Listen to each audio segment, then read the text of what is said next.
Hi everyone, welcome back to spoken volumes. ലോകത്തിലെ horror നോവലുകളുടെ ഇതിഹാസം എന്നറിയപ്പെടുന്ന ഒന്നാണ് ബ്രാം സ്റ്റോക്കർ രചിച്ച ഡ്രാക്കുള. ലോകമെമ്പാടുമുള്ള വായനക്കാരെ ഭയത്തിലും അത്ഭുതത്തിലും ആഴ്ത്തിയിട്ടുള്ള വാമ്പയർ കൃതികളുടെ രാജാവ് തന്നെയാണ് ഡ്രാക്കുള എന്ന നോവൽ.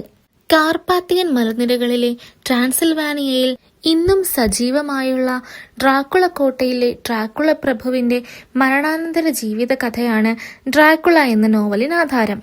അപ്പോൾ നമുക്ക് നേരെ നോവലിലോട്ട് പോകാം.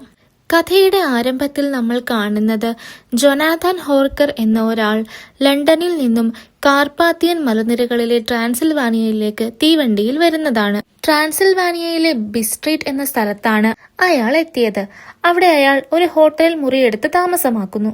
ആ സമയത്ത് അയാളെ തേടി ഒരു കത്ത് വരികയാണ്. കത്ത് എഴുതിയിരിക്കുന്നത് ഡ്രാക്കുള പ്രഭുവിന്റെ പേരിലാണ്. ഇന്ന് രാത്രി നിങ്ങളിവിടെ വിശ്രമിക്കാനും നാളെ നിങ്ങളെ എന്റെ അടുക്കിലേക്ക് കൊണ്ടുവരാനായിട്ട് എന്റെ ഒരു കുതിരവണ്ടി അങ്ങോട്ടേക്ക് അയക്കുമെന്നുമാണ് ആ കത്തിൽ പറയുന്നത്. കത്ത് വായിച്ച ശേഷം ജോനാഥൻ ഏതായാലും രാത്രി ഉറങ്ങുന്നതിന് മുൻപ് പുറത്തു പോയി ഒന്ന് നടന്നിട്ട് വരാം എന്ന് ആ ഹോട്ടലിലെ പരിചാരികയോട് പറയുന്നു. പക്ഷേ അത് കേട്ടപ്പോൾ പരിചാരിക വളരെ ഭീതിയോടുകൂടെ പറഞ്ഞത് ഇവിടെ രാത്രി പുറത്തിറങ്ങുന്നത് അത്ര നല്ലതല്ല എന്നാണ്. അതുകൊണ്ട് തന്നെ ജോനാഥൻ പുറത്തൊന്നും പോകാതെ അന്ന് ഭക്ഷണം കഴിച്ച് സുഖമായി കിടന്നുറങ്ങി. പിറ്റേന്ന് രാവിലെ അയാൾക്ക് പോകാനുള്ള കുതിരവണ്ടി വന്നിട്ടുണ്ട്. അയാളോടൊപ്പം അന്ന് ആ ഹോട്ടലിൽ നിന്നും യാത്രയാകുന്ന മറ്റു പല യാത്രക്കാരുമുണ്ട്. ജോനാഥൻ ചെന്നെത്താൻ പോകുന്ന സ്ഥലത്തെ പറ്റി ഒരു മുന്നറിയിപ്പ് കൊടുത്തുകൊണ്ട് പരിചാരിക അയാൾക്ക് ഒരു കൊന്ത സമ്മാനിക്കുന്നുണ്ട്. അങ്ങനെ അയാളും കൂടെയുള്ള യാത്രക്കാരും ആ കുതിരവണ്ടിയിൽ കയറി യാത്ര തുടങ്ങി. അയാൾ ബാർഗോ ചുരത്തിൽ എത്തുമ്പോൾ അവിടെ അയാൾക്കുള്ള വണ്ടി വിടാമെന്നാണ് വന്നിരുന്ന കത്തിൽ പറഞ്ഞിരുന്നത്. ഈ കാര്യം ജോനാഥൻ തന്റെ കൂടെയുള്ള യാത്രക്കാരോടും കുതിരവണ്ടിക്കാരനോടും പറയുമ്പോൾ അവരുടെയൊക്കെ മുഖത്ത് ഒരു ഭയം ജോനാഥൻ കാണുന്നുണ്ട്. ഈ രാത്രിയിൽ അവിടേക്ക് പോകുന്നത് അത്ര ശരിയല്ല എന്ന് പറഞ്ഞുകൊണ്ട് അവരിൽ പലരും ജോനാഥന് മുന്നറിയിപ്പ് നൽകുന്നുണ്ട്. എങ്കിലും ജോനാഥൻ അതൊന്നും കാര്യമാക്കുന്നില്ല. അങ്ങനെ ആ കുതിരവണ്ടി യാത്ര ചെയ്ത് ബോർഗോ ചുരത്തിൽ എത്തുന്നു. അവിടെ ഇറങ്ങിയ ജോനാഥന് ഒരു യാത്രക്കാരി വീണ്ടും ഒരു കൊന്ത സമ്മാനിക്കുന്നുണ്ട്. എല്ലാവരും തനിക്ക് എന്തിനാണ് ഇങ്ങനെ കൊന്ത തരുന്നതെന്ന് ഓർത്ത് ജോനാഥൻ അപ്പോഴും ആശ്ചര്യപ്പെടുന്നുണ്ട്. അപ്പോഴേക്കും അയാളെ കൊണ്ടുപോകാനുള്ള ആ കുതിരവണ്ടി എത്തിക്കഴിഞ്ഞു. ആ കുതിരവണ്ടിയിൽ കയറി ജോനാഥൻ യാത്ര തുടരുമ്പോൾ യാത്രയിലുടനീളം ചെന്നായ്ക്കളുടെ ഭീകരമായ ഊരിയിടലുകൾ അദ്ദേഹത്തിന് കേൾക്കാമായിരുന്നു. അത് അദ്ദേഹത്തെ പേടിപ്പിക്കുന്നുമുണ്ട്.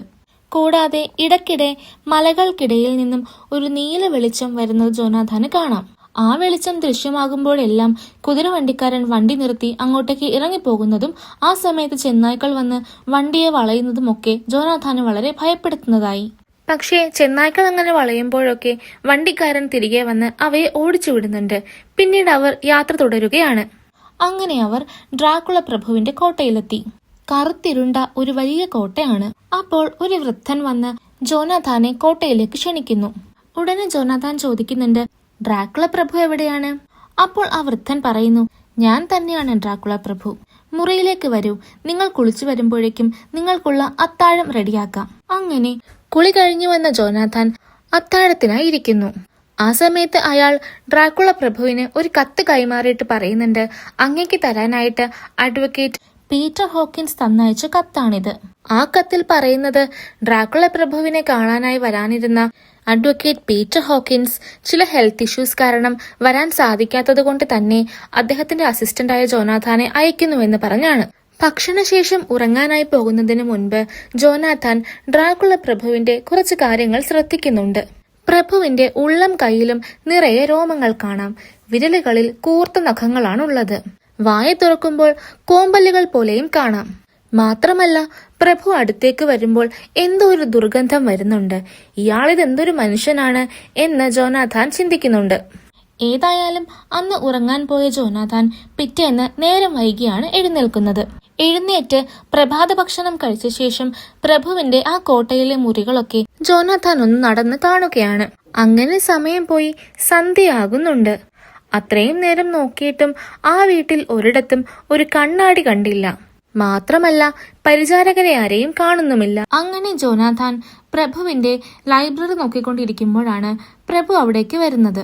ജോനാഥനോട് വിശേഷങ്ങളൊക്കെ ചോദിച്ച ശേഷം പ്രഭു പറയുന്നുണ്ട്, ഇവിടെയുള്ള പൂട്ടിയിരിക്കുന്ന മുറികളിലൊന്നും അങ്ങനെ കയറേണ്ട. അപകടമുണ്ടായേക്കാം. അത് കാര്യമാക്കാതെ ജോനാഥാൻ തിരിച്ചു ചോദിക്കുന്നത്, എന്തുകൊണ്ടാണ് ഇവിടെ വന്നപ്പോൾ ആളുകളുടെ മുഖത്തൊക്കെ ഞാനൊരു ഭയം കണ്ടത്? മാത്രമല്ല, വരുന്ന വഴിക്കൊക്കെ നീല വെളിച്ചം കണ്ട സ്ഥലത്തെല്ലാം വണ്ടിക്കാരൻ വണ്ടി നിർത്തി ഇറങ്ങി നോക്കുന്നതും കണ്ടിരുന്നു. എന്താണ് ഇതിന്റെയൊക്കെ കാരണമെന്നാണ്. അതിന് പ്രഭു മറുപടി പറയുന്നത്, ഇത് ട്രാൻസിൽവാനിയയാണ്. ഇവിടെ ഒരുപാട് യുദ്ധം ചെയ്ത് കിട്ടിയ മണ്ണാണ്. ശത്രുക്കളെ ഭയന്ന് ഇവിടുത്തെ ആളുകൾ തങ്ങളുടെ സമ്പത്ത് കുഴിച്ചിട്ട സ്ഥലങ്ങളിലാണ് ആ നീല വെളിച്ചം കാണുന്നത്. വണ്ടിക്കാരൻ അതിന് അടയാളം വെക്കാനായിട്ട് ഇറങ്ങിപ്പോയതായിരിക്കും.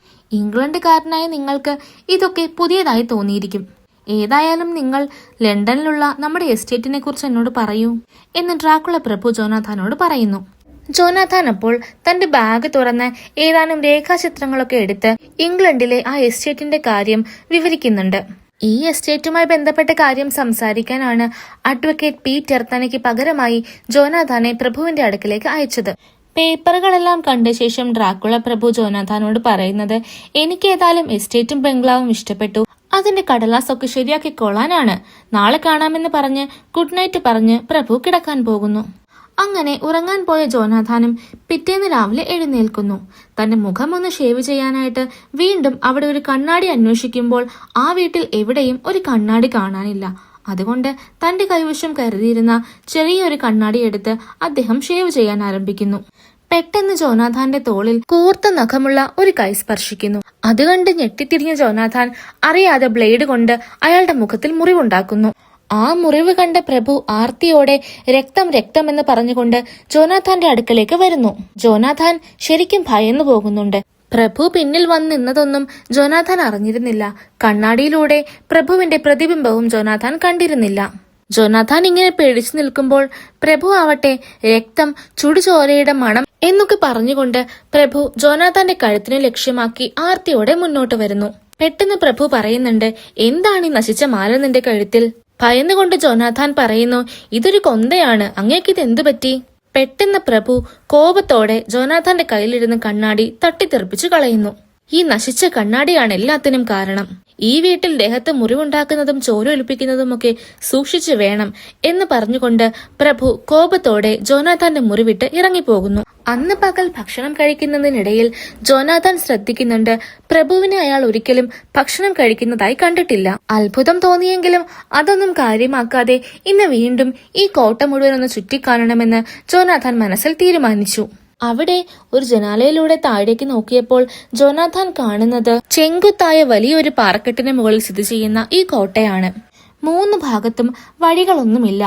1000-ലേറെ അടി താഴെ കടലും കൊടും വനവും പാറക്കെട്ടുകളും മാത്രം. ഡ്രാക്കുള കോട്ടയുടെ ഭീകരത മനസ്സിലായപ്പോൾ ജോനാഥാന് ഭയം വർദ്ധിക്കുന്നുണ്ട്. അങ്ങനെ പ്രധാന ഹാളിൽ ചെന്ന് അടച്ചിട്ടിരിക്കുന്ന മുറിയുടെ വാതിലുകളൊക്കെ തുറക്കാൻ നോക്കുമ്പോൾ ഒന്നുപോലും തുറക്കാൻ സാധിക്കുന്നില്ല. ഒരു മനുഷ്യനെയും അവിടെയൊന്നും കാണുന്നുമില്ല.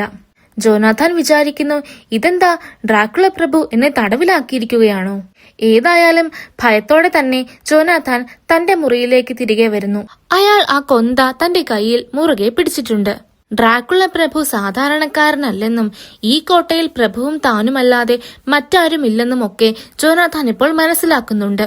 അങ്ങനെ ചിന്തിച്ച് അയാൾ ഉറങ്ങിപ്പോകുന്നു. രാത്രി എപ്പോഴോ പ്രഭു വന്ന് ജോനാഥാനെ വിളിച്ചുണർത്തുന്നു. അവർ സംസാരിക്കുന്നതിനിടയിൽ ജോനാഥാൻ ഡ്രാക്കുള പ്രഭുവിനോട് ചോദിക്കുന്നുണ്ട്, വിരോധമില്ലെങ്കിൽ അങ്ങയെപ്പറ്റി എന്നോട് കൂടുതൽ കാര്യങ്ങൾ പറയാമോ എന്ന്. പ്രഭു ഉത്സാഹത്തോടെ പറയുന്നുണ്ട്, ഒരുപാട് വംശങ്ങളെ ഇവിടെ നിന്നും തുരത്തി ഓടിച്ച് അവരുടെയൊക്കെ രക്തത്തിൽ മുങ്ങിക്കുളിച്ചവനാണ് ഈ ഡ്രാക്കുള. അതൊക്കെ പറയുമ്പോൾ അയാൾ ആവേശഭരിതനായി അട്ടഹസിക്കുന്നുണ്ട്. ആ സമയത്ത് അയാളുടെ കോമ്പല്ലുകൾ കൃത്യമായി വെളിയിൽ കാണാമായിരുന്നു. ഇതെല്ലാം കണ്ട് ജോനാഥാന് ഭയമാവുന്നുണ്ട്. താൻ ചെയ്ത കാര്യങ്ങൾ എന്ന് പറഞ്ഞ് ഡ്രാക്കുള പ്രഭു വിവരിക്കുന്നതെല്ലാം നൂറ്റാണ്ടുകൾക്ക് മുൻപേ ട്രാൻസിൽവാനിയയിൽ നടന്ന കാര്യങ്ങളാണ്. അത്രയും വർഷം മുമ്പേ ജീവിച്ചിരുന്ന ആളാണ് ഇയാൾ. അങ്ങനെയെങ്കിൽ ഇയാൾ മനുഷ്യനാണോ പ്രേതമാണോ എന്നൊക്കെ ജോനാഥാന്റെ ഉള്ളിൽ ഭയത്തോടെയുള്ള ചിന്തകൾ വന്നു തുടങ്ങി. അങ്ങനെ കഥയൊക്കെ പറഞ്ഞ് മുറിവിട്ട് പോകുന്നതിന് മുൻപേ പ്രഭു ജോനാഥാനോട് പറയുകയാണ്, നിങ്ങൾ പീറ്റർ ഹോക്കിൻസിന് ഒരു കത്തയക്കൂ. എന്നോടൊപ്പം നിങ്ങൾ 1 മാസം കൂടി താമസിക്കാൻ പോവുകയാണെന്ന് അയാളെ അറിയിക്കൂ. കത്തുകളിൽ നമ്മുടെ ബിസിനസ് ഇടപാട് കാര്യങ്ങൾ ഒഴിച്ച് ഇവിടുത്തെ മറ്റൊന്നും നീ എഴുതി പോകരുത്. ഈ സമയത്ത് ജോനാഥാൻ ചോദിക്കുന്നുണ്ട്, ഞാൻ 1 മാസം കൂടി ഇവിടെ താമസിക്കണോ ഇനി? അതിന് പ്രഭു മറുപടി പറയുന്നു, അതെ, നീ ഇവിടെ വന്നിരിക്കുന്നത് എന്റെ സൗകര്യം കൂടി നോക്കാനാണ്. ഒരു കാര്യം കൂടി ഞാൻ പറയുകയാണ്. നിങ്ങൾക്ക് ഉറക്കം വരുമ്പോൾ നിങ്ങൾക്ക് ഞാൻ തന്ന റൂമിൽ മാത്രം കിടന്നുറങ്ങുക. ആവശ്യമില്ലാത്ത കാര്യങ്ങളിൽ വെറുതെ തലയിടാൻ നിൽക്കരുത്. ഇങ്ങനെ പറഞ്ഞുകൊണ്ട് പ്രഭു മുറി വിട്ട് ഇറങ്ങിപ്പോകുന്നു. പിന്നീട് അന്ന് രാത്രി എപ്പോഴോ ജനാലിലൂടെ താഴേക്ക് നോക്കിയപ്പോൾ ജോനാഥാൻ അമ്പരപ്പിക്കുന്ന ഒരു കാഴ്ച കണ്ടു. ചെങ്കുത്തായ ആ കോട്ടയുടെ ചുമരിലൂടെ പ്രഭു ഒരു ഉടുമ്പിനെ പോലെ അള്ളിപ്പിടിച്ച് താഴേക്ക് ഇറങ്ങിപ്പോകുന്നു. അപ്പോൾ ജോനാഥാന് മനസ്സിലാവുന്നുണ്ട്, അപ്പോൾ ഈ രീതിയിലാണ് പ്രഭു എപ്പോഴും പുറത്തേക്ക് പോകുന്നത്. വെറുതെയാണോ ഇവിടുത്തെ വാതിലുകളൊന്നും തുറക്കാൻ കഴിയാത്തത്? ഏതായാലും താനൊരു വലിയ ആപത്തിൽ പെട്ടിരിക്കുന്നു എന്ന് ജോനാഥാന് മനസ്സിലായി. ഭയപരവശനായ ജോനാഥാൻ ആ കോട്ടയിൽ അങ്ങോട്ടും ഇങ്ങോട്ടും സഞ്ചരിച്ച് എങ്ങനെയെങ്കിലും പുറത്തിറങ്ങാനുള്ള വഴികൾ തിരയുന്നുണ്ട്. പല മുറികളും തുറക്കാൻ ശ്രമിക്കുന്നതിനിടയിൽ ഒരു മുറി മാത്രം തുറക്കാൻ സാധിക്കുന്നു. വിശാലമായ ഒരു അന്തഃപുരമായിരുന്നു അത്. പണ്ടത്തെ പ്രഭുകുമാരികളൊക്കെ താമസിച്ചിരുന്ന സ്ഥലം. ആ മുറിയുടെ ബാൽക്കണിയിൽ ആ സമയത്ത് ജോനാഥാൻ 3 സുന്ദരികളായ യുവതികൾ നിൽക്കുന്നത് കാണുന്നുണ്ട്. ഒരു പ്രഭുകുമാരിയും അവരുടെ തോഴികളുമാണ് അവർ. ഇത് സത്യമാണോ മിഥ്യയാണോ എന്ന് അമ്പരം നിൽക്കുന്ന ജോനാഥാന്റെ അരികിലേക്ക് ആ മൂവരും നടന്നു വരുന്നു. ആ പ്രഭുകുമാരി വന്ന് ജോനാഥാന്റെ കഴുത്തിൽ ചുംബിക്കാൻ ശ്രമിക്കുന്നു. പൊടുന്നനെ ഒരു അട്ടഹാസം കേട്ട് ആ യുവതി പിടഞ്ഞെഴുന്നേൽക്കുമ്പോൾ കാണുന്നത് ഡ്രാക്കുള മുൻപിൽ നിൽക്കുന്നതാണ്.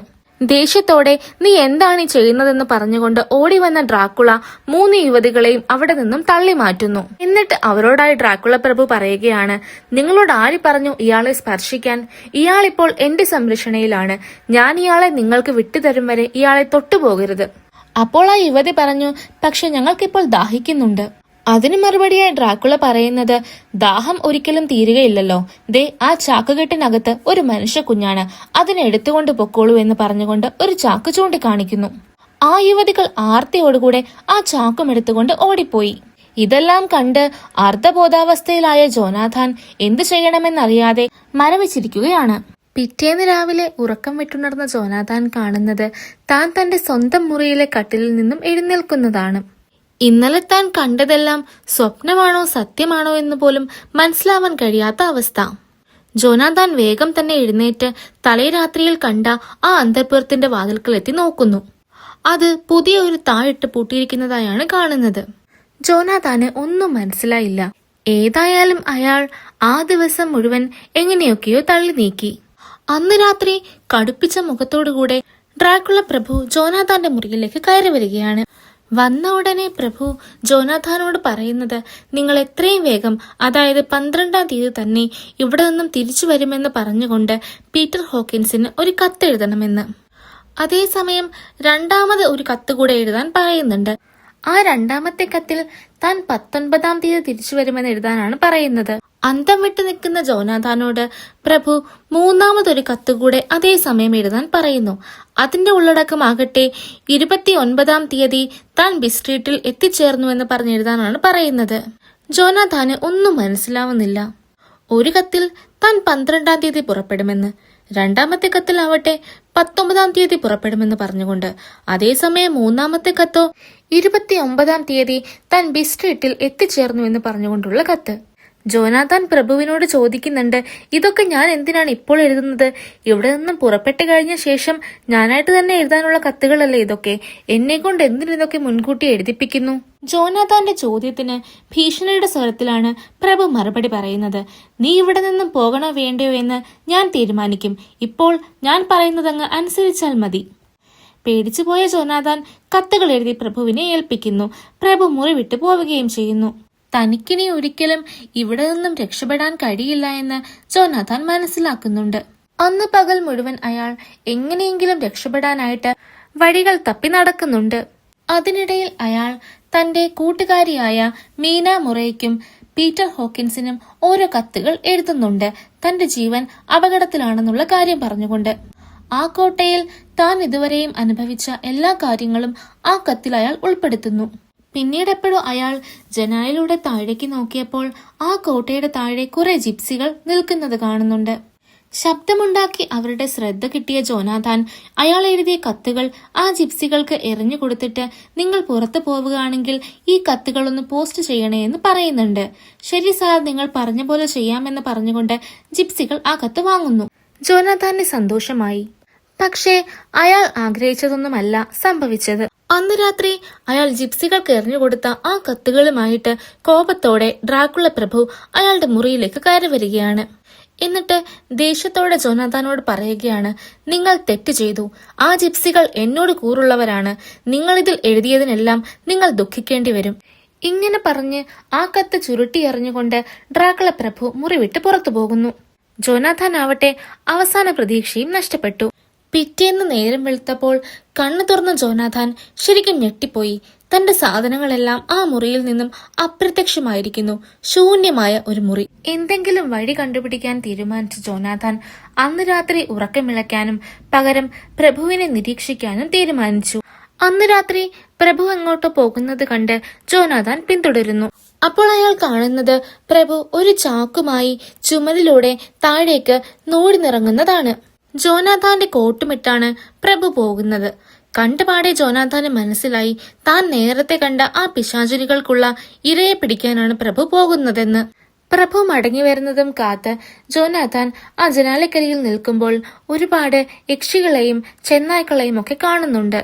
പേടിച്ച് തിരികെ പോകാൻ നിൽക്കുമ്പോഴാണ് ഡ്രാക്കുള പ്രഭു ഒരു കൈക്കുഞ്ഞുമായി അങ്ങോട്ടേക്ക് വരുന്നത് കാണുന്നത്.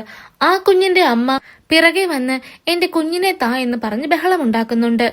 അപ്പോൾ ഡ്രാക്കുള പ്രഭു അവിടെയുള്ള ചെന്നായ്ക്കളോട് ഇവളെ അങ്ങ് കൊന്നേക്കാൻ ആജ്ഞാപിക്കുന്നു. അവ അതനുസരിക്കുകയും ചെയ്യുന്നു. അന്ന് രാത്രി ഇതെല്ലാം കണ്ട് ജോനാഥാൻ പേടിച്ചാണ് ഉറങ്ങാൻ കിടന്നത്. പിറ്റേന്ന് എഴുന്നേറ്റ ശേഷം ജോനാഥാൻ മനസ്സിൽ തീരുമാനിക്കുന്നുണ്ട്, എന്ത് വന്നാലും പ്രഭുവിന്റെ മുറിയൊന്ന് പരിശോധിക്കണം. അതിനയാൾ തന്റെ മുറിയുടെ ജാലകം വഴി അള്ളിപ്പിടിച്ച് താഴേക്കിറങ്ങി പ്രഭുവിന്റെ മുറിയുടെ ജാലകത്തിലൂടെ ഉള്ളിലേക്ക് പ്രവേശിക്കുന്നു. പക്ഷേ അവിടെ മൊത്തം പരതിയ ജോനാഥാൻ പ്രഭുവിനെ മാത്രം കാണുന്നില്ല. ഇത്രയും ദിവസം കൊണ്ട് ജോനാഥാൻ അറിയാം, പ്രഭുവിനെ പകലൊന്നും ആരും പുറത്ത് കാണാറില്ല. രാത്രിയാണ് അയാളുടെ പ്രവൃത്തികൾ മുഴുവൻ. ആ സമയത്ത് അയാൾ ആ മുറിയുടെ ഒരു സൈഡിൽ ഒരു തുരങ്കം പോകുന്നത് കാണുന്നു. ആ തുരങ്കത്തിലൂടെ ഉള്ളിലേക്ക് പ്രവേശിച്ച ജോനാഥാൻ എത്തിപ്പെടുന്നത് ഒരു ശവക്കല്ലറകളുടെ കേന്ദ്രത്തിലേക്കാണ്. പുതിയതും പഴയതുമായ അനേകം കല്ലറകൾ. എന്നാൽ ജോനാഥാനെ അമ്പരപ്പിച്ചത് മറ്റൊരു കാര്യമാണ്. അതിൽ ഒരു കല്ലറയിൽ ഡ്രാക്കുള പ്രഭു ശാന്തനായി ഉറങ്ങിക്കിടക്കുന്നു. പേടിയോടെ ആണെങ്കിലും പുറത്തേക്കുള്ള വാതിലുകളുടെ താക്കോൽ ഇയാളുടെ കയ്യിൽ കാണുമെന്ന് കരുതി അയാളുടെ കോട്ടിന്റെ പോക്കറ്റുകൾ മുഴുവൻ ജോനാഥാൻ തിരയാൻ തുടങ്ങുന്നു. പെട്ടെന്ന് ഉണർന്ന ഡ്രാക്കുള പ്രഭു കണ്ണു തുറച്ച് ജോനാഥാനെ നോക്കുകയാണ്. പേടിച്ചു പോയ അയാൾ എങ്ങനെയാണോ വന്നത് അതുപോലെ തന്നെ ആ ജാലകം വഴി തന്റെ മുറിയിലേക്ക് ഓടിമറഞ്ഞു. അന്ന് 29-ാം തീയതി ആയിരുന്നു. ജോനാഥാനെ കൊണ്ട് ഡ്രാക്കുള പ്രഭു എഴുതി വാങ്ങിപ്പിച്ച ആ 3 കത്തുകളിലെ അവസാന കത്തിലെ തീയതി. പ്രതീക്ഷ കൈവിടാതെ ഇരുന്ന ജോനാഥാൻ അന്ന് രാത്രി പ്രഭുവിനെ കാണുമ്പോൾ അദ്ദേഹത്തോട് ചോദിക്കുന്നുണ്ട്, എനിക്ക് പോകാമെന്ന് നിങ്ങൾ പറഞ്ഞ തീയതി ഇന്നായിരുന്നു. അതിന് പ്രഭു മറുപടി പറയുന്നത്, നിങ്ങൾ പോയിക്കോളൂ, പോകണ്ടെന്നാരും പറഞ്ഞില്ലല്ലോ. ഇത് കേട്ടപാടെ ജോനാഥാൻ പ്രധാന വാതിൽ ലക്ഷ്യമാക്കി ഓടി. വാതിൽ തുറന്നപ്പോഴാവട്ടെ ഒരു കൂട്ടം ചെന്നായ്ക്കൾ തന്റെ നേരെ പാഞ്ഞു വരുന്നു. പേടിച്ചുപോയ ജോനാഥാൻ തിരികെ തന്റെ മുറിയിലെത്തി ഡ്രാക്കുള പ്രഭുവിനോട് പറഞ്ഞത്, ദയവായി നാശങ്ങളെ ഓടിച്ചുവിടൂ, ഞാൻ ഇവിടെ നിന്നും പോകുന്നില്ല, പോരെ. അപ്പോൾ പ്രഭു പറഞ്ഞത്, മിസ്റ്റർ ജോനാഥാൻ, നിങ്ങൾ മര്യാദ പഠിച്ചിരിക്കുന്നു. ഇനി നിങ്ങളുടെ മുറിയിൽ കയറി വാതിലടച്ച് ഇവിടെ ഇരുന്നോളൂ. ഇങ്ങനെ പറഞ്ഞുകൊണ്ട് പ്രഭു ഇറങ്ങിപ്പോകുന്നു. അതിനുശേഷം ജോനാഥാൻ എന്തൊക്കെ ശബ്ദങ്ങൾ കേട്ടുകൊണ്ട് അതെന്താണെന്നറിയാനായിട്ട് ചെവിയോർത്ത് കേൾക്കുന്നുണ്ട്. ജോനാഥാനെ ഞങ്ങൾക്ക് വിട്ടുതരൂ എന്ന് പറഞ്ഞുകൊണ്ട് ആ 3 യക്ഷികൾ ഡ്രാക്കുള പ്രഭുവിനോട് വഴക്കുണ്ടാക്കുന്നതാണ് ആ ശബ്ദത്തിലൂടെ ജോനാഥാൻ കേട്ടത്. മരണം മുന്നിൽ കണ്ട ജോനാഥാന് അന്ന് രാത്രി ഉറക്കം വന്നില്ല. എങ്കിലും ധൈര്യം സംഭരിച്ച ജോനാഥാൻ പിറ്റേന്ന് രാവിലെ മുൻപ് ചെയ്തതുപോലെ ആ തുരങ്കത്തിലൂടെ കടന്ന് ഡ്രാക്കുള പ്രഭുവിന്റെ കല്ലറക്കരികിലെത്തുന്നു. ഇപ്പോൾ താൻ കാണുന്ന കാഴ്ച ജോനാഥാനെ തെല്ലൊന്നുമല്ല അമ്പരപ്പിച്ചത്. വളരെ ചെറുപ്പക്കാരനായ ഒരു ഡ്രാക്കുള പ്രഭുവിനെയായിരുന്നു ആ കല്ലറയിൽ അന്ന് ജോനാഥാൻ കണ്ടത്. അയാൾ എങ്ങനെയോ ഒരു യുവാവായി മാറിയിരിക്കുന്നു. അയാളുടെ വായിൽ നിന്നും രക്തമൊഴുകുന്നുമുണ്ട്. ഈ ചെകുത്താനെ എങ്ങനെയെങ്കിലും അവസാനിപ്പിക്കണം എന്ന് വിചാരിച്ച ജോനാഥാൻ അവിടെ ഇരുന്ന ഒരു ഷവലെടുത്തുകൊണ്ട് പ്രഭുവിനെ ആക്രമിക്കാൻ ശ്രമിക്കുന്നു. എങ്കിലും അയാളുടെ ആക്രമണം ഒന്നും പ്രഭുവിന് ഏറ്റില്ല. പകരം കഴിഞ്ഞ തവണത്തെ പോലെ പ്രഭു വീണ്ടും ജോനാഥാനെ തുറിച്ചു നോക്കി പേടിപ്പിക്കുകയാണ് ചെയ്തത്. ഇത്തവണയും ഭയന്നുപോയ ജോനാഥാൻ താൻ വന്ന കാര്യം പൂർത്തീകരിക്കാനാവാതെ തിരികെ മുറിയിലേക്ക് ഓടിപ്പോകുന്നു. എന്തു വന്നാലും അന്ന് രാത്രി എങ്ങനെയെങ്കിലും രക്ഷപ്പെടണമെന്ന് തീരുമാനിച്ച ജോനാഥാൻ ആ ഭിത്തി വഴി അള്ളിപ്പിടിച്ച് എങ്ങനെയെങ്കിലും താഴേക്ക് കോട്ടയുടെ പുറത്തേക്ക് ഇറങ്ങാൻ തീരുമാനിക്കുന്നു. പിന്നീട് നമ്മൾ കാണുന്നത് ലണ്ടൻ നഗരമാണ്. ജോനാഥാന്റെ സ്നേഹിതയായ മീന മുറയും അവളുടെ കൂട്ടുകാരിയും കൂടെ വർത്താനം പറഞ്ഞിരിക്കുകയാണ്. മീന മുറയും ജോനാഥാനും വിവാഹം കഴിക്കാൻ തീരുമാനിച്ചിരിക്കുന്നവരാണ്. ജോനാഥാൻ ഇപ്പോൾ ട്രാൻസിൽവാനിയയിലാണെന്നും വന്നാലുടനെ ഞങ്ങളുടെ വിവാഹം കഴിയുമെന്നുമൊക്കെ അവൾ കൂട്ടുകാരിയോട് പറയുന്നുണ്ട്. ഒരു കടൽ തീരത്താണ് അവർ രണ്ടും ഇരുന്നു കൊണ്ട് വർത്തമാനം പറയുന്നത്. പെട്ടെന്ന് അവിടെ അന്തരീക്ഷം മാറാൻ തുടങ്ങി. ആകാശം കറുത്തിരുണ്ടു. ദൂരെ നിന്ന് വരുന്ന കപ്പൽ വല്ലാതെ ആടി ഉലഞ്ഞു വരികയാണ്. ശക്തമായി കാറ്റ് വീശുന്നു. ഭീതി പരത്തുന്ന അന്തരീക്ഷം. രാത്രി 10 മണി ആയപ്പോഴേക്കും വവ്വാലുകളുടെയും ചെന്നായ്ക്കളുടെയും എല്ലാം അസഹനീയമായ ഓരിയിടലുകളാണ് കേൾക്കാൻ സാധിച്ചത്. കടൽ തീരത്തിരുന്നവരൊക്കെ നടുക്കടലിൽ നിന്നും എന്തോ ഒരു മുരൾച്ച കേൾക്കുന്നു. ഭയങ്കരമായി കൊടുങ്കാറ്റ് വീശാൻ ആരംഭിച്ചിരിക്കുന്നു. ആദ്യമായാണ് ഇങ്ങനെയൊക്കെ. ആളുകൾ പരിഭ്രാന്തരാവാൻ തുടങ്ങി. പെട്ടെന്നാണ് ഒരു വലിയ കപ്പൽ ആ കാറ്റിൽ കടൽ തീരത്തേക്ക് പാഞ്ഞു വന്ന് ഇടിച്ചു നിന്നത്. ഉടനെ തന്നെ അന്തരീക്ഷം പ്രസന്നമായി മാറി. കാറ്റും കോളും ഒക്കെ നിന്നു. ആ കപ്പലിന്റെ അടുക്കളേക്ക് ഓടി വന്ന ആളുകൾ കാണുന്നതാവട്ടെ, ആ കപ്പലിന്റെ കപ്പിത്താനെ കൊന്ന് കപ്പലിന്റെ സൈഡിൽ കെട്ടിവെച്ചിരിക്കുന്നു.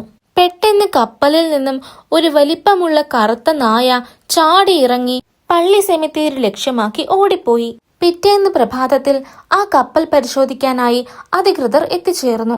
ശവത്തിന്റെ മണമുള്ള മണ്ണ് നിറച്ച കുറെ പെട്ടികളാണ് അവർക്കതിൽ കാണാൻ കഴിഞ്ഞത്. കപ്പിത്താന്റെ ഡെഡ് ബോഡി പരിശോധിക്കുമ്പോൾ അതിൽ നിന്നും ഒരു ഡയറി ലഭിക്കുന്നു. അതിലെഴുതിയിരുന്ന കപ്പിത്താന്റെ ഡയറി കുറിപ്പുകൾ കാണുമ്പോൾ എല്ലാവരും ഞെട്ടിപ്പോകുന്നുണ്ട്. ആ കുറിപ്പിൽ പറഞ്ഞിരുന്നത് ക്യാപ്റ്റൻ അടക്കം 9 ജോലിക്കാരും മണ്ണ് നിറച്ച 50 പെട്ടികളുമാണ് ആ കപ്പലിൽ ഉണ്ടായിരുന്നത്. യാത്ര കുറച്ചു ദൂരം പിന്നിട്ടപ്പോൾ ആ കപ്പലിലുണ്ടായിരുന്ന ജീവനക്കാരൊക്കെ അസ്വസ്ഥരാവുന്നത് ക്യാപ്റ്റൻ ശ്രദ്ധിക്കുന്നുണ്ട്. തങ്ങളോടൊപ്പം അപരിചിതനായ ഭയാനകമായ ഒരു മനുഷ്യൻ ഈ കപ്പലിലുണ്ടെന്ന് അവർ പറയുന്നുണ്ട്. എന്നാൽ ആരും വിശ്വസിക്കുന്നില്ല. അതിനുശേഷം യാത്ര മുൻപോട്ട് പോകെ ജീവനക്കാരെ ഒന്നൊന്നായി കാണാതെയായി. ക്യാപ്റ്റനും 2 ജോലിക്കാരും മാത്രമാണ് ഇപ്പോൾ അവശേഷിക്കുന്നത്. ആ കപ്പൽ യാത്രയുടെ അവസാന ദിവസം രാത്രിയിൽ ആ 2 ജോലിക്കാരിൽ ഒരാളെ ഒരു ഭയങ്കര മനുഷ്യൻ വന്ന് കൊല്ലുന്നത് കണ്ടു എന്ന് പറഞ്ഞുകൊണ്ട് അതിന്റെ ഭീതിയിൽ 2ാമത്തെ ജോലിക്കാരനും കടലിൽ ചാടി ആത്മഹത്യ ചെയ്യുന്നു. ഒറ്റയ്ക്കായ ക്യാപ്റ്റൻ ഭീതിയോടുകൂടെ ആ യാത്ര മുമ്പോട്ട് തുടരുന്നു. പെട്ടെന്ന് അവിടെ ആകെ മൂടൽമഞ്ഞ് പടരുന്നു. ആ ഡയറി കുറിപ്പ് ഇവിടെ അവസാനിക്കുന്നു. അതിനുശേഷം ആ ഭയങ്കര മനുഷ്യൻ ക്യാപ്റ്റനെയും കൊന്നിരിക്കുമെന്ന് ഉദ്യോഗസ്ഥർ അനുമാനിക്കുന്നു. പിന്നീട് നമ്മൾ കാണുന്നത് അന്ന് രാത്രി ഒരേ റൂമിൽ കിടന്നുറങ്ങുന്ന ജോനാഥാന്റെ ഗേൾഫ്രണ്ട് മീന മുറയെയും അവളുടെ സുഹൃത്ത് ലൂസിയെയുമാണ്. രാത്രിയിൽ എപ്പോഴും ഞെട്ടി ഉണർന്ന മീന ശ്രദ്ധിച്ചു നോക്കുമ്പോൾ തന്റെ അരികെ കിടന്ന ലൂസിയെ കാണാനില്ല. സമയം 2 മണി കഴിഞ്ഞിരിക്കുന്നു. ഭീതിയോടെ പുറത്തേക്ക് നോക്കിയ മീന കാണുന്നത് ഉദ്യാനത്തിലെ ഒരു കൽബെഞ്ചിൽ ലൂസി ഇരിക്കുന്നതാണ്. ഈ കൊടുമഞ്ഞിൽ ഇവൾ അവിടെ എന്ത് ചെയ്യുകയാണെന്ന് ചിന്തിച്ചുകൊണ്ട് ലൂസിയെ ലക്ഷ്യമാക്കി നടന്നെടുക്കുന്ന മീന കാണുന്നത് ലൂസിയുടെ പിന്നിലായി കറുത്ത ഒരു ഭീകരരൂപം നിൽക്കുന്നതാണ്. ആ രൂപം ലൂസിയുടെ കഴുത്തിൽ ചുംബിക്കുന്നത് പോലെ തോന്നി. ഇതെന്ത് രൂപമാണെന്ന് കരുതി നിലവിളിച്ചുകൊണ്ട് അങ്ങോട്ടേക്ക് മീന ഓടിയെടുത്തപ്പോൾ ആ രൂപം അവിടെ നിന്നും മറഞ്ഞുപോയി. അബോധാവസ്ഥയിൽ കിടക്കുന്ന ലൂസിയെ മീന എങ്ങനെയൊക്കെയോ താങ്ങിയെടുത്തുകൊണ്ട് ബെഡ്റൂമിലേക്ക് കൊണ്ടുവരുന്നുണ്ട്. ആ സമയത്ത് മീന ലൂസിയുടെ കഴുത്തിൽ സൂചിപ്പാടുകൾ പോലെ 2 മുറിവുകൾ വ്യക്തമായി കാണുന്നുണ്ട്. പിറ്റേന്ന് പകൽ മുഴുവൻ ലൂസി സുഖമായി കിടന്നുറങ്ങി. അന്ന് രാത്രി ലൂസി ഉറങ്ങി എഴുന്നേറ്റപ്പോഴേക്കും അവളുടെ മുഖം ആകെ വിളറി വെളുത്തതുപോലെ ആയിരുന്നു. കിടക്കയിൽ നിന്നും എഴുന്നേറ്റിരുന്ന് ഭ്രാന്തിയെ പോലെ അലറാനായി തുടങ്ങി. മീന അവളെ ആശ്വസിപ്പിച്ച് വീണ്ടും കിടത്തി ഉറക്കുന്നു. പക്ഷേ അന്ന് അർദ്ധരാത്രിയിൽ മീന ഒരു കാഴ്ച കാണുന്നു. ഭീമാകാരനായ ഒരു കടവാവൽ ലൂസിയുടെ കഴുത്തിൽ ചുംബിക്കുന്നു. ആ കടവാവലിന് ചെറുതായി മനുഷ്യന്റെ രൂപമുണ്ട്. താൻ ഇന്നലെ ലൂസിയെ ചുംബിക്കുന്നതായി കണ്ട ആ സത്വമാണല്ലോ അതെന്നോർത്ത് മീന ഓടിവരുന്നു. ഇത് കണ്ട് ആ കടവാവൽ പറന്നുപോയി. അപ്പോഴേക്കും ലൂസി മീനയുടെ കൈകളിലേക്ക് തളർന്നു വീഴുകയാണ്. ആ സമയത്ത് മീന നോക്കിയപ്പോൾ ലൂസിയുടെ കഴുത്തിൽ പുതിയതായി രക്തമിറ്റ് വീഴുന്ന 2 മുറിപ്പാടുകൾ കാണാം. പെട്ടെന്ന് മീന ഒരു ഡോക്ടറെ വിവരമറിയിക്കുന്നു. ലൂസിയെ ചെക്ക് ചെയ്ത ഡോക്ടർ പറയുന്നത് അവളുടെ ശരീരത്തിൽ നിന്നും ആരോ വളരെയധികം രക്തം ഊറ്റിയെടുത്തിരിക്കുന്നുവെന്നാണ്. അതുകൊണ്ട് തന്നെ ലൂസിയുടെ ജീവൻ നിലനിർത്തണമെങ്കിൽ അവൾക്ക് എത്രയും വേഗം രക്തം കൊടുക്കണമെന്നും പറയുന്നു. അതുകൊണ്ട് തന്നെ മീന വേഗത്തിൽ ലൂസിയുടെ ആൺസുഹൃത്തായ ആർതറിനെയും അവരുടെ മറ്റൊരു സുഹൃത്തായ ക്വിൻസിയെയും അങ്ങോട്ട് വിളിപ്പിക്കുന്നു. ഒരേ ബ്ലഡ് ഗ്രൂപ്പ് ആയതുകൊണ്ട് തന്നെ ആ വന്ന 2 പേരും മീനയും ചേർന്ന് തങ്ങളുടെ രക്തം ലൂസിക്ക് ദാനം ചെയ്യുന്നു. അതേസമയം ആ വിളിച്ച ഡോക്ടറോടൊപ്പം വന്ന മറ്റൊരു ഡോക്ടർ ആയ വാൻ വെൻസിംഗ് എന്ന ഒരാൾ വെഞ്ചരിച്ച എന്തോ ഒരു വെള്ളം കൊണ്ട് ലൂസിയെ ശുശ്രൂഷിക്കുന്നുമുണ്ട്. കുറച്ചുനേരം കഴിഞ്ഞപ്പോൾ തന്നെ ലൂസി പ്രസന്നവതിയായി കാണപ്പെട്ടു. അപ്പോൾ ഡോക്ടർ വാൻ വെൻസിംഗ് മീനയെ മാറ്റി നിർത്തി പറയുന്നുണ്ട്, ഇനി ഒരിക്കൽ കൂടി ലൂസി ആക്രമിക്കപ്പെട്ടാൽ പിന്നെ എനിക്കൊന്നും ചെയ്യാൻ കഴിയില്ല എന്ന്. പക്ഷേ നിർഭാഗ്യമെന്ന് പറയട്ടെ, അന്ന് രാത്രി വീണ്ടും ആ ഭീകരസത്വം ലൂസിയെ രക്തമൂറ്റി കുടിച്ച് ആക്രമിക്കുന്നു. പിറ്റേ ദിവസം ലൂസി മരിച്ചു. ലൂസിയുടെ ഡെഡ് ബോഡി പള്ളി സെമിത്തേരിയിൽ അടക്കം ചെയ്യുകയും ചെയ്യുന്നു. 2 ദിവസം കഴിഞ്ഞ് മീന മുറയ്ക്ക് ഒരു സിസ്റ്റർ അഗതയുടെ കത്ത് ലഭിക്കുന്നു. അതിൽ പറയുന്നത് ജൊനാഥൻ ഹോർക്കറുടെ ആഗ്രഹപ്രകാരമാണ് ഈ കത്തെഴുതുന്നതെന്നും അദ്ദേഹം ഇപ്പോൾ ചികിത്സയിലാണെന്നുമാണ്. അദ്ദേഹം ഇപ്പോൾ ബുഡാപെസ്റ്റിലെ സെന്റ് ജോസഫ് ആശുപത്രിയിൽ ഉണ്ടെന്നും റെയിൽവേ അധികാരികളാണ് അദ്ദേഹത്തെ ഇവിടെ എത്തിച്ചതെന്നും പറയുന്നു. കഠിനമായി മസ്തിഷ്ക ജ്വരം ബാധിച്ചിരിക്കുന്നു. ഇടയ്ക്കിടയ്ക്ക് ഭയത്തോടെ ചെന്നായ്ക്കൾ, പ്രേതങ്ങൾ, പിശാചുക്കൾ എന്നൊക്കെ അബോധാവസ്ഥയിൽ അലറുന്നുണ്ട്. എന്നിരുന്നാലും ഇപ്പോൾ രോഗം ഭേദമായി വരുന്നുവെന്നും ആ കത്തിൽ പറയുന്നു. ഇത് കേട്ടപാടെ ഒട്ടും സമയം വൈകിപ്പിക്കാതെ മീന ജോനാഥനെ കാണാനായി തിടുക്കപ്പെട്ട് ഓടിപ്പോകുന്നു. അങ്ങനെ കുറച്ചു ദിവസം കഴിഞ്ഞ് ട്രീറ്റ്മെന്റ് എല്ലാം പൂർത്തിയാക്കിയ ശേഷം ജോനാഥൻ ലണ്ടനിലേക്ക് തിരികെ വരുന്നുണ്ട്. തിരികെ വന്ന അയാൾ ആദ്യം കേട്ടത് ലൂസിയുടെ മരണവാർത്തയാണ്. അത് കേട്ടപ്പോഴേ ജോനാഥന് മനസ്സിലാവുന്നുണ്ട് ഡ്രാക്കുള പ്രഭു ലണ്ടനിലേക്ക് കടന്നു കഴിഞ്ഞുവെന്നും അയാൾ തന്നെയാണ് ലൂസിയെ കൊന്നതെന്നും. ഈ വിവരങ്ങളെല്ലാം ജോനാഥൻ പിന്നീട് ഡോക്ടർ വാൻ വെൻസിംഗുമായി പങ്കുവെക്കുന്നുണ്ട്. 2 ദിവസം കഴിഞ്ഞ് ഡോക്ടർ വാൻ വെൻസിംഗും അന്ന് ലൂസിയെ പരിചരിക്കാൻ വന്ന ഡോക്ടർ സെർവാർട്ടും ചേർന്ന് ട്രെയിനിലൂടെ യാത്ര ചെയ്യുമ്പോൾ പത്രത്തിൽ ഇതേ രീതിയിലുള്ള മറ്റൊരു വാർത്ത കാണുന്നുണ്ട്. അതിൽ പറയുന്നത് ലണ്ടനിലെ ഒരു സ്ഥലത്ത് വെച്ച് കുറച്ച് കുട്ടികളെ കാണാതായെന്നും പിന്നീട് അവശനിലയിൽ അവരെ കണ്ടെത്തുമ്പോൾ അവരുടെ എല്ലാം കഴുത്തിൽ 2 മുറിപ്പാടുകൾ ഉണ്ടായിരുന്നുവെന്നുമാണ്. ലൂസിയുടെ കഴുത്തിലും ഇങ്ങനെ കണ്ട് പരിചയമുള്ള ആ 2 ഡോക്ടർമാരും ചേർന്ന് അതിലൊരു കുട്ടിയെ അഡ്മിറ്റ് ആക്കിയിരിക്കുന്ന ഹോസ്പിറ്റലിൽ പോകുന്നു. ആ കുട്ടിയെ പോയി കണ്ട് തിരികെ വരുന്ന വഴിയിൽ ഡോക്ടർ വാൻ വെൻസിംഗ് ഡോക്ടർ സെൻവാർട്ടിനോട് പറയുന്നത് നമുക്ക് ഇന്ന് രാത്രി രഹസ്യമായി ലൂസിയുടെ കല്ലറ പൊളിക്കണമെന്നാണ്. അങ്ങനെ അന്ന് രാത്രി ലൂസിയുടെ കല്ലറ പൊളിച്ച ഡോക്ടർ വാൻ വെൻസിംഗും സെർവാന്റും കാണുന്നത് ശൂന്യമായ ശവപ്പെട്ടിയാണ്. ഇതെങ്ങനെ സംഭവിച്ചുവെന്ന് ആശ്ചര്യപ്പെട്ട് നിൽക്കുന്ന ഡോക്ടർ സെർവാന്റിനോട് ഡോക്ടർ വാൻ വെൻസിംഗ് പറയുന്നത്, നിങ്ങളിപ്പോൾ ആ വൃക്ഷത്തിന്റെ മറവിൽ മറഞ്ഞു നിൽക്കൂ, നിങ്ങളെ ഒരു കാഴ്ച കാണിച്ചു തരാം. ഇങ്ങനെ പറഞ്ഞിട്ട് ഡോക്ടർ വാൻ വെൻസിംഗ് എങ്ങോട്ടോ പോയി. അപ്പോൾ ആ വൃക്ഷത്തിന്റെ മറവിൽ നിന്ന ഡോക്ടർ സെർവാന്റ് ഒരു കാഴ്ച കാണുന്നു. ഒഴുകി നീങ്ങുന്ന ഒരു വെളുത്ത രൂപം. അത് ലൂസി ആയിരുന്നു. അവളുടെ കയ്യിൽ ഒരു കുഞ്ഞുണ്ടായിരുന്നു. അവളെ പിന്തുടർന്നു പോയ ഡോക്ടർ വാൻ ഹെൻസിംഗ് അവളുടെ കയ്യിൽ നിന്നും കുതിച്ചു ചാടി ആ കുഞ്ഞിനെ തട്ടിപ്പറിച്ചെടുക്കുന്നു. ലൂസി ഉടനെ അവളുടെ കല്ലറയിലേക്ക് ചാടി മറഞ്ഞു പോകുന്നു. ഡോക്ടർമാർ 2 പേരും ചേർന്ന് ആ കുഞ്ഞിനെ മറ്റുള്ളവർക്ക് കാണാൻ തക്ക രീതിയിൽ ആ റോഡിൽ വെച്ചിട്ട് പോകുന്നു. ഇതെല്ലാം കണ്ട് അമ്പരന്ന് നിന്ന ഡോക്ടർ സെർവാന്റിനോട് ഡോക്ടർ വാൻ വെൻസിംഗ് അയാൾക്കറിയാവുന്ന കാര്യങ്ങളെല്ലാം വിശദീകരിക്കുന്നുണ്ട്. പിറ്റേന്ന് രാത്രി അവർ വീണ്ടും വന്ന് ലൂസിയുടെ കല്ലറ തുറന്നു നോക്കുന്നു. ഇത്തവണ ലൂസി അതിനുള്ളിൽ തന്നെ ഉണ്ട്. ആ ഡെഡ് ബോഡിക്ക് ഒരു കുഴപ്പവുമില്ല, അഴുകി തുടങ്ങിയിട്ട് പോലുമില്ല. ഡോക്ടർ വാൻ ഹെൻസിംഗ് അവളുടെ വായ തുറന്നു നോക്കുമ്പോൾ കോമ്പല്ലുകൾ 2 വ്യക്തമായി കാണാം. ഇപ്പോൾ ഡോക്ടർ വാൻ ഹെൻസിംഗ് ഡോക്ടർ സെർവാന്റിനോട് പറയുന്നുണ്ട്, അവളിപ്പോൾ ഒരു രക്തരക്ഷസായി മാറിയിരിക്കുന്നു. ഈ കൂർത്ത കോമ്പലുകൾ കൊണ്ട് അവൾ രക്തം കുടിക്കാൻ തുടങ്ങിയിരിക്കുന്നു. ഇതിന് നമുക്ക് ഒരു പരിഹാരം വേണം എന്ന് പറഞ്ഞുകൊണ്ട് അന്ന് രാത്രി മടങ്ങിപ്പോയ ഇരുവരും പിറ്റേന്ന് ലൂസിയുടെ കൂട്ടുകാരായ ക്വിൻസിയെയും ആർതറിനെയും കൂട്ടി ആ കല്ലറയിൽ എത്തുന്നു. അന്ന് രാത്രി അവിടെ എത്തിയ അവർ 4 പേരും ആ കല്ലറയിൽ നോക്കിയപ്പോൾ ലൂസി അവിടെ ഇല്ല. ലൂസിയുടെ സുഹൃത്തുക്കൾക്ക് കാര്യങ്ങളൊന്നും മനസ്സിലാവുന്നില്ലായിരുന്നു. ഡോക്ടർ വാൻ ഹെൻസിംഗ് വളരെ പണിപ്പെട്ടാണ് അവരെ കാര്യങ്ങളെല്ലാം പറഞ്ഞ് മനസ്സിലാക്കിയത്. അദ്ദേഹം ആംസ്റ്റർഡാമിൽ നിന്നും കൊണ്ടുവന്ന ക്രിസ്തീയ മതവിശ്വാസ പ്രകാരമുള്ള വിശുദ്ധമായ ചില വസ്തുക്കൾ ഉപയോഗിച്ച് ലൂസിയുടെ കല്ലറ സീൽ ചെയ്തു. എന്നിട്ട് അവർ 4 പേരും അവിടെ മറഞ്ഞിരിക്കാൻ തുടങ്ങി. ആ സമയത്ത് അവർ കാണുന്നത് ലൂസി ഒരു കൈക്കുഞ്ഞുമായി എവിടെ നിന്നോ ഓടി വരുന്നതാണ്. പെട്ടെന്ന് ആർതർ ലൂസിക്കരികിലേക്ക് ചെല്ലുന്നു. അവനെ കണ്ടപ്പോൾ ഉടനെ അവനെ കെട്ടിപ്പിടിക്കാനായിട്ട് ലൂസി ആ കുഞ്ഞിനെ വിട്ടുകളഞ്ഞു. ആർതറിനെ കെട്ടിപ്പിടിക്കാൻ ലൂസി അടുക്കവേ ഡോക്ടർ വാൻ ഹെൻസിംഗ് ഒരു കുരിശുമായി അവർക്കിടയിലേക്ക് ചാടി വീണു. ഇതേ സമയം ഡോക്ടർ സെർവാന്റ് ആ കല്ലറ സീൽ ചെയ്തിരുന്ന ആ സീൽ കുറച്ച് ഓപ്പൺ ചെയ്തപ്പോൾ ഉടനെ ലൂസി ഒരു പുക പോലെ ആ കല്ലറയ്ക്കുള്ളിലേക്ക് മറഞ്ഞു. അവരതിനെ വീണ്ടും സീൽ ചെയ്ത ശേഷം അവിടെ നിന്നും തിരിച്ചു പോകുന്നു.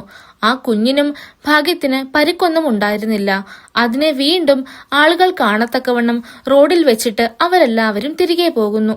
ലൂസിയുടെ കാര്യങ്ങൾ ഇവിടം കൊണ്ടൊന്നും അവസാനിച്ചില്ല. പിറ്റേന്ന് ഉച്ചയ്ക്ക് ഇവർ 4 പേരും വീണ്ടും സെമിത്തേരിയിൽ എത്തുന്നു. കറുത്ത വസ്ത്രങ്ങളാണ് 4 പേരും അണിഞ്ഞിരിക്കുന്നത്. ആരും തങ്ങളെ ശല്യപ്പെടുത്താതിരിക്കാനായിട്ട് ഈ കല്ലറയിലെ കുഴിവെട്ടുകാരന് മദ്യം കൊടുത്തു മയക്കിയ ശേഷം അയാളെ മടക്കി വെച്ചിട്ടുണ്ടായിരുന്നു. ശേഷം ഡോക്ടർ വാൻ ഹെൻസിംഗ് താൻ കൊണ്ടുവന്നിരുന്ന ഭാണ്ഡത്തിൽ നിന്ന് കത്തികളും കൂർപ്പിച്ച മരക്കുറ്റികളും മെഴുകുതിരികളുമെല്ലാം പുറത്തെടുക്കുന്നു. ആ മെഴുകുതിരികൾ ആ തുറന്ന ശവപ്പെട്ടിയുടെ 4 വശത്തും കത്തിച്ചു വെക്കുന്നു. എന്നിട്ട് ആർതറിനോട് ഡോക്ടർ പറയുകയാണ്, നീ പരിഭ്രമിക്കാതെ ഈ വിശുദ്ധ മരക്കുറ്റി അവളുടെ ഹൃദയത്തിലേക്ക് അടിച്ചിറക്കൂ. ഞാൻ അപ്പോഴേക്കും പ്രാർത്ഥന ആരംഭിക്കാം. ആർതർ വിറച്ചുകൊണ്ടാണെങ്കിലും അദ്ദേഹം പറഞ്ഞതുപോലെ ചെയ്യുന്നു. ഇപ്പോൾ അവർക്ക് കാണാം, ലൂസിയുടെ മുഖം ശാന്തമായി. ആ പഴയ ലൂസി ആയിരിക്കുന്നു. ഇനി ആർതർ ലൂസിക്ക് അന്ത്യചുംബനം കൊടുത്തുകൊള്ളൂ, അതിനുശേഷം നമുക്ക് കല്ലറ അടയ്ക്കാമെന്ന് പറയുന്നു. ആർതർ അങ്ങനെ ചെയ്യുന്നു. ആർതറും ക്വിൻസയും പോയ ശേഷം ഡോക്ടർമാർ 2 പേരും ചേർന്ന് ലൂസിയുടെ തല അറുത്തു മാറ്റി അവളുടെ വായിൽ പ്രാർത്ഥിച്ച ഒരു വെളുത്തുള്ളി കുത്തി നിറയ്ക്കുന്നു.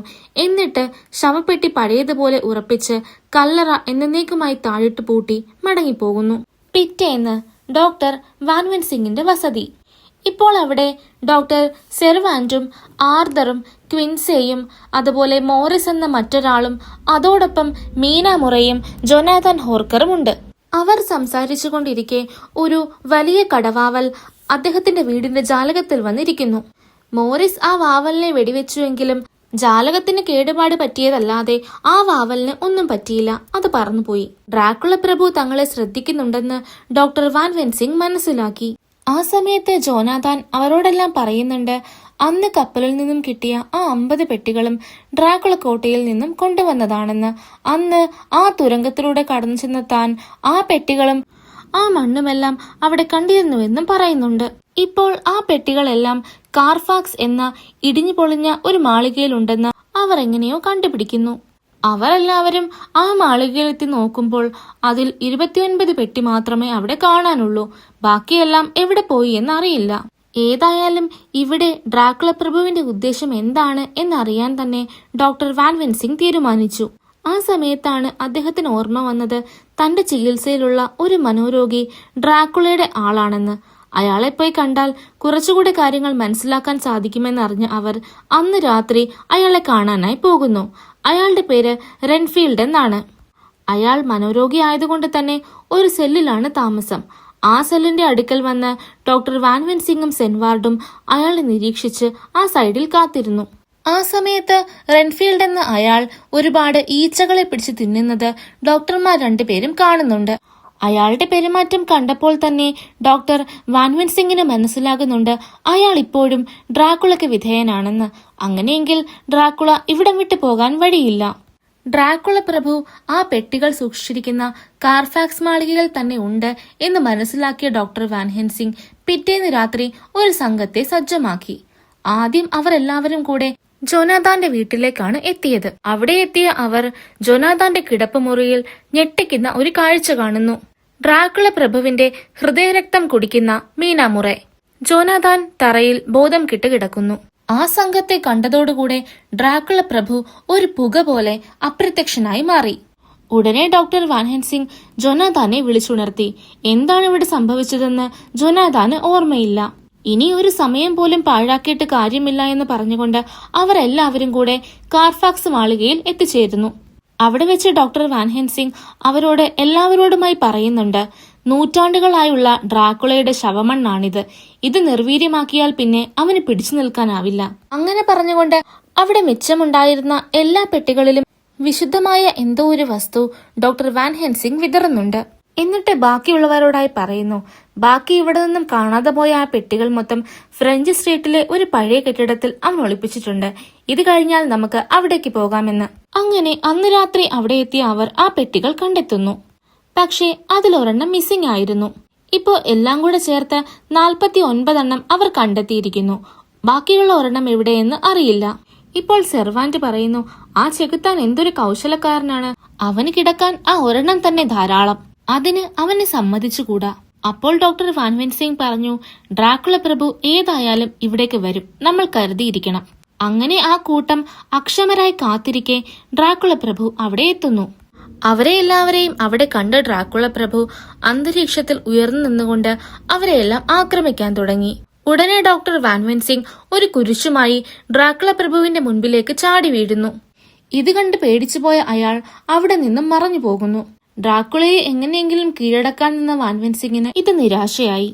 ആ മിച്ചമുള്ള ഒരേ ഒരു പെട്ടി എങ്ങനെയെങ്കിലും കണ്ടുപിടിച്ചാൽ ഡ്രാക്കുളയുടെ ഒളിത്താവളം കണ്ടെത്താൻ സാധിക്കുമെന്ന് അവർക്കുറപ്പായിരുന്നു. ഏതായാലും എല്ലാവരും തിരികെ വീട്ടിലേക്ക് പോകുന്നു. അന്ന് രാത്രി മയക്കം വിട്ടുണർന്ന മീന ജോനാഥാനോട് പറയുന്നുണ്ട്, എനിക്ക് എത്രയും വേഗം ഡോക്ടർ വാൻ ഹെൻസിംഗിനെ കാണണം, ഒരു സുപ്രധാന കാര്യം പറയാനുണ്ടെന്ന്. അങ്ങനെ ഡോക്ടറുടെ അടുക്കലെത്തിയ മീന ആദ്യം ഡോക്ടറോട് പറയുന്നത്, ഡോക്ടർ, നേരം പുലരും മുമ്പ് നിങ്ങൾ എന്നെ ഹിപ്നോട്ടൈസ് ചെയ്യണമെന്നും അങ്ങനെ ചെയ്താൽ ആ ചെകുത്താനെ പറ്റി എന്തെങ്കിലുമൊക്കെ അറിയാൻ കഴിഞ്ഞേക്കുമെന്നുമാണ്. അന്ന് കുറച്ചുനേരം മുൻപേ ഡ്രാക്കുളയോടൊപ്പം മീനയെ കണ്ടതാണല്ലോ. അപ്പോൾ അവർ തമ്മിൽ എന്തെങ്കിലും ഒരു ചെറിയ ബന്ധം ഉണ്ടാവാതെ ഇരിക്കില്ല. അതുകൊണ്ട് തന്നെ മീനയെ കൊണ്ട് സഹായിക്കാൻ സാധിച്ചേക്കുമെന്ന് മനസ്സിലാക്കിയ ഡോക്ടർ അപ്പോൾ തന്നെ മീനയെ ഹിപ്നോട്ടൈസ് ചെയ്യാനായി ആരംഭിക്കുന്നു. ആ ഹിപ്നോട്ടിസം വഴി ഡോക്ടർക്ക് മനസ്സിലായത് മിച്ചമുള്ള ആ ഒരു പെട്ടി ഡ്രാക്കുള പ്രഭുവിന്റെ ശവപേടകം വഹിച്ചുകൊണ്ട് ഒരു കപ്പലിൽ സഞ്ചരിച്ചു കൊണ്ടിരിക്കുകയാണെന്നാണ്. ആ അവസാന പെട്ടിയുമായി ഡ്രാക്കുള ലണ്ടൻ നഗരം വിട്ട് പോകാനായി പ്ലാൻ ചെയ്തിരിക്കുകയാണെന്ന് ഡോക്ടർക്ക് മനസ്സിലായി. ഡ്രാക്കുള അതുമായി ട്രാൻസിൽവാനിയയിൽ എത്തുന്നതിന് മുൻപേ അയാളെ പിടിക്കണം. തനിക്ക് പരിചയമുള്ള തുറമുഖത്തെ ഉദ്യോഗസ്ഥരോട് ഡോക്ടർ അന്വേഷിച്ചപ്പോൾ അറിയാൻ കഴിഞ്ഞത് സെറീന കാതറിൻ എന്ന കപ്പലിലാണ് ഡ്രാക്കുള പുറപ്പെട്ടിരിക്കുന്നതെന്നാണ്. ആ കപ്പൽ ഓൾറെഡി ഒരുപാട് ദൂരം പിന്നിട്ടതുകൊണ്ട് തന്നെ കടൽ മാർഗം പോയാൽ അയാളുടെ അടുക്കൽ എത്താൻ സാധിക്കില്ല എന്ന് മനസ്സിലാക്കി അവർ കരമാർഗം തന്നെ അയാളെ പിന്തുടരാൻ തീരുമാനിക്കുന്നു. ഡോക്ടർ വാൻ ഹെൻസിംഗും സെർവാന്റും ജൊനാഥാൻ ഹോർക്കറും മീനയും ലൂസിയുടെ സുഹൃത്തുക്കളും എല്ലാം ഒപ്പമുണ്ട്.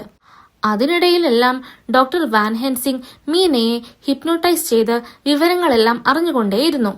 സെറീന കാതറിൻ എന്ന കപ്പൽ വന്നെടുക്കാൻ സാധ്യതയുള്ള വാർണ തുറമുഖത്ത് ഡോക്ടറും കൂട്ടരും കാത്തുകിടന്നെങ്കിലും പ്രഭു കൗശലപൂർവ്വം ഒരു വള്ളത്തിൽ കയറി രക്ഷപ്പെട്ടിരുന്നു. ഇത് മനസ്സിലാക്കിയ ഡോക്ടറും സംഘവും അയാളെ പിന്തുടരാൻ തീരുമാനിച്ചു. ജോനാഥാനും കിൻസേയും ഒരു സ്റ്റീം ബോട്ടിൽ അയാളെ പിന്തുടർന്നു. മോറിസും ഡോക്ടർ സെർവാർഡും കുതിരകളിൽ കരമാർഗവും അയാളെ പിന്തുടർന്നു. ഇതേ സമയം ഡോക്ടർ വാൻ ഹെൻസിംഗും മീനയും ബോർഗോ ചുരം വഴി കോട്ടയിലേക്കുള്ള യാത്ര ആരംഭിച്ചിരുന്നു. കോട്ടയിലേക്കുള്ള ആ യാത്രക്കിടയിൽ ഒരുപാട് ഭീകരമായ അനുഭവം ഡോക്ടർക്കും മീനയ്ക്കും നേരിടുന്നുണ്ട്. മീന ആ സമയത്തും ഡ്രാക്കുളയുടെ വിധേയത്വത്തിൽ ആയിരുന്നതുകൊണ്ട് അവൾക്ക് പല ബുദ്ധിമുട്ടും അനുഭവപ്പെടുന്നുണ്ട്. അങ്ങനെ ഒരുപാട് കടമ്പകൾ കടന്ന് അവർ രണ്ടുപേരും കോട്ടയിൽ എത്തിച്ചേരുന്നു. കോട്ടവാതിൽ അടിച്ചു തകർത്ത് ഉള്ളിൽ കയറിയ അവർ രണ്ടുപേരും ആദ്യം ചെല്ലുന്നത് ആ 3 പിശാചിനികളുടെയും ശവപ്പെട്ടികളുടെ അരികിലാണ്. അതിനുള്ളിൽ ഉറങ്ങിക്കിടന്ന അവർ 3 പേരുടെയും ഹൃദയത്തിലേക്ക് ആ പ്രാർത്ഥിച്ച മരക്കുറ്റികൾ ഡോക്ടർ വാൻ ഹെൻസിംഗ് തറയ്ക്കുന്നുണ്ട്. പിന്നീട് ദുർഘടമായ അന്വേഷണത്തിന് ശേഷം അദ്ദേഹം എങ്ങനെയോ ഡ്രാക്കുളയുടെ വാസസ്ഥലം കണ്ടെത്തി. ഡ്രാക്കുള പ്രഭു എന്നെഴുതിയ കല്ലറ തുറന്ന് അതിനുള്ളിൽ പ്രാർത്ഥിച്ച ഒരു വിശുദ്ധ വസ്തു വെക്കുന്നു. അതിനുശേഷം അവർ രണ്ടുപേരും പുറത്തിറങ്ങി ഡ്രാക്കുളയുടെ പെട്ടിയും വഹിച്ചുകൊണ്ടുള്ള ആളുകൾ വരുന്ന ആ വഴിയരികിൽ കാത്തുനിന്നു. അപ്പോൾ അവർക്ക് കാണാം ജിപ്സികൾ ഡ്രാക്കുള പ്രഭുവിന്റെ ശവപേടകവും വഹിച്ചുകൊണ്ട് ഒരു കുതിരവണ്ടിയിൽ മലമുകളിൽ നിന്നും ഇറങ്ങി വരുന്നത്. തക്ക സമയത്ത് തന്നെ ആർത്തറും ജോനാഥാനും ക്വിൻസയും മോറിയും സെർവാന്റും അവിടെ എത്തിച്ചേരുന്നു. അവരെ കണ്ടപ്പോൾ അവരുടെ അടുക്കിലേക്ക് ഡോക്ടർ വാൻ ഹെൻസിംഗും മീനയും വരുന്നുണ്ട്. അവരെല്ലാവരും ചേർന്ന് ആ ജിപ്സികളെ ആക്രമിച്ച് താഴെയിട്ട ശേഷം ഡ്രാക്കുള പ്രഭുവിന്റെ പെട്ടി തുറന്ന് അയാളെ പുറത്തേക്ക് മറിച്ചിടുന്നു. കണ്ണു തുറന്ന് അലറിയ ഡ്രാക്കുള പ്രഭുവിനെ കുരിശ് കാണിച്ച് ഡോക്ടർ വാൻ ഹെൻസിംഗ് അടക്കി നിർത്തുന്നു. ഭാഗ്യവശാൽ സൂര്യാസ്തമനം തുടങ്ങിയിരുന്നില്ല. സൂര്യൻ അസ്തമിച്ചു കഴിഞ്ഞാൽ പിന്നെ പ്രഭുവിനെ തൊടാൻ സാധിക്കില്ല എന്ന് അവർക്കറിയാമായിരുന്നു. അതുകൊണ്ട് തന്നെയായിരുന്നു ഇങ്ങനെ ഒരു പ്ലാൻ നടത്തിയത്. ഒടുവിൽ ഒരു വലിയ യുദ്ധത്തിനു ശേഷം ഡ്രാക്കുള എന്ന കൊടിയ രക്തരക്ഷസിനെ ഡോക്ടർ വാൻ ഹെൻസിംഗ് തളയ്ക്കുന്നു. പക്ഷേ നിർഭാഗ്യവശാൽ ആ യുദ്ധത്തിനിടയിൽ മോറിസ് പരുക്കേറ്റ് മരണത്തിന് കീഴടങ്ങുകയാണ് ചെയ്തത്. ഇതിനിടയിൽ ആദ്യം ആ കോട്ടയിൽ പെട്ടുപോയ ജോനാഥാൻ ഡ്രാക്കുള പ്രഭുവിന്റെ കയ്യിൽ നിന്നും എങ്ങനെ രക്ഷപ്പെട്ടു എന്നുള്ള കാര്യം ഈ നോവലിൽ എവിടെയും പറയുന്നില്ല. ലണ്ടനിലേക്ക് വന്ന ഡ്രാക്കുള പ്രഭു ജോനാഥാനെയും കൂടെ കൊണ്ടുവന്നുവെന്നും അതിനുശേഷം ജോനാഥാൻ എങ്ങനെ രക്ഷപ്പെട്ടുവെന്നുമാണ് കരുതപ്പെടുന്നത്. അങ്ങനെയാവാം റെയിൽവേ പോലീസിന് അയാളെ ലഭിക്കുന്നതും ആശുപത്രിയിൽ എത്തിക്കുന്നതും. ഡ്രാക്കുള പ്രഭുവിനെ തളച്ചതോടുകൂടെ മീനയുടെ അസ്വസ്ഥതകളും മാറുന്നുണ്ട്. ഡോക്ടർ വാൻ ഹെൻസിംഗ് ഡ്രാക്കുള പ്രഭുവിനെ ഒരു കുരിശുപയോഗിച്ച് ബന്ധിച്ച ശേഷം പിന്നീട് ജോനാഥാൻ ഹാർക്കർ ഒരു കത്തി ഉപയോഗിച്ച് ഡ്രാക്കുളയുടെ തല അറുത്തെടുക്കുകയാണ്. പിന്നീട് ഒരു കത്തി കൊണ്ട് മോറിസ് ഡ്രാക്കുളയുടെ ഹൃദയത്തിൽ തന്നെ ആഞ്ഞു കുത്തുന്നു. ആ സമയത്ത് ഡ്രാക്കുളയുടെ ശരീരം പൊടിഞ്ഞ് മണ്ണായി മാറുകയാണ്. അങ്ങനെ ഡ്രാക്കുള എന്ന ആ ദുഷ്ടനായ വാമ്പയറിന്റെ പൂർണമായ തോൽവിയും നാശവും കാണിച്ചുകൊണ്ട് ഈ നോവൽ ഇവിടെ അവസാനിക്കുകയാണ്. ഡ്രാക്കുളയുടെ കഥയുമായി ബന്ധപ്പെട്ട് സിനിമകളൊക്കെ പുറത്തിറങ്ങിയിട്ടുണ്ട്. ഈ നോവലിൽ പറയുന്നില്ലെങ്കിലും ഡ്രാക്കുളയുടെ ചരിത്രം എഴുതിയ മറ്റു ബുക്കുകളിൽ പറയുന്നത് ഡ്രാക്കുളയുടെ മരണശേഷം പൂർണ്ണ സ്വതന്ത്രയായി മാറിയ മീന ജോനാഥാനെ വിവാഹം കഴിച്ച് സന്തോഷമായ ഒരു കുടുംബജീവിതം തുടർന്നുവെന്നാണ്. അവർക്ക് ഒരു മകനും ജനിക്കുന്നുണ്ട്. ആ മകന് മോറിസിനോടുള്ള ആദരസൂചകമായി മോറിസ് എന്ന് പേരുമിടുന്നുണ്ട്. അങ്ങനെ ക്രൂരനായ ബലവാനായ ഒരു രക്തരക്ഷസിനെ തറച്ച ഒരു കൂട്ടം ആളുകളുടെ കഥ പറഞ്ഞുകൊണ്ട് ഈ നോവൽ ഇവിടെ അവസാനിക്കുന്നു. എങ്ങനെയുണ്ടായിരുന്നു കഥ? നിങ്ങൾക്കെല്ലാവർക്കും ഇഷ്ടമായെന്ന് കരുതുന്നു. പിന്നെ ഇതുവരെയും സബ്സ്ക്രൈബ് ചെയ്യാതെ ഈ വീഡിയോ കാണുന്നവർ തീർച്ചയായും സബ്സ്ക്രൈബ് ചെയ്ത് സപ്പോർട്ട് ചെയ്യുക. ഇതിലും നല്ല പുതിയൊരു കഥയുമായി നിങ്ങൾക്ക് മുമ്പിൽ ഞാൻ വീണ്ടും വരാം. Until then, bye from Spoken Volumes.